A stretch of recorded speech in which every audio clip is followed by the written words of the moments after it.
because I have to read it out to give you the details. So let's move on to the television footage of the same man, and I will tell you who he is. He's a 21-year-old man. He's from Pakistan. In these pictures, he's actually seen as terrorist 1. He is Amir Kasaf. He's 21-year-old, speaks fluent English. He's from Tehsil Gipalpura in Faridkot in Pakistan, the only terrorist to have been caught alive in this entire operation. And he is right now pleading with people to eliminate him after first being said he does not want to die. He's the person who at the end of the operation, the irony of this is that this man who was walking around so confidently with a Versace what appears to be a Versace polo neck t-shirt. We can only go by what the physical description we have. He is giving out the entire detail of what happened and what was on their minds. And that's the exclusive news report that we broke here.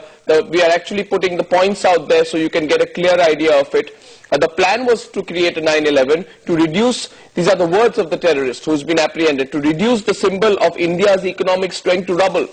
So in fact, this should to bring a 9/11 kind of situation. Repeated references that Azam Amir Kasaf is telling interrogators that before the operation they were repeatedly told about 9/11, 9/11, 9/11.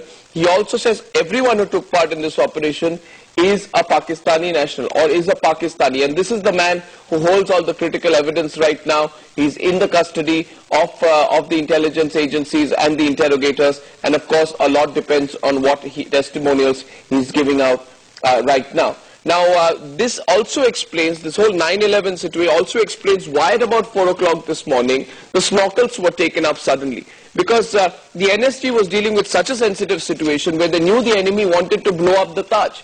It would have benefited this man and all the other terrorists who were part of this operation and their perpetrators and whoever the sponsors are if there was one picture of the Taj being blown up.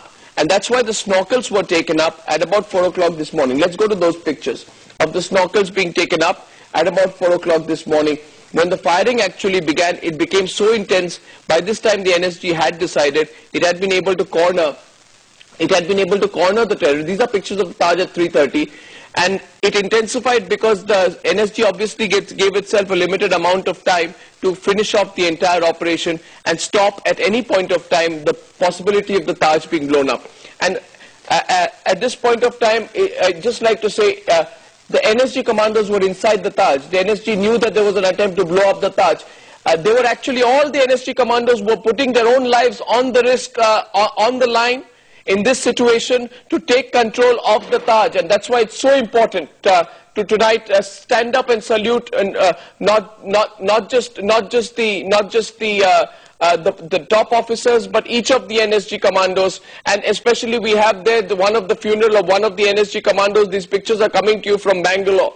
Tonight one must remember that as the funeral of this NSG commando is carried out in Bangalore, this finest formation of the Indian forces, these men actually risked their lives when they knew there was an attempt to create a 9/11 kind of situation inside the Taj. That would not have been something that would have been unknown to the NSG, and yet they risked their life. They went inside the building that they wanted to destroy, and hence just on this channel as well for the next minute, we will also observe just silence as we bring you these pictures of the last rites of one of the NSG personnel.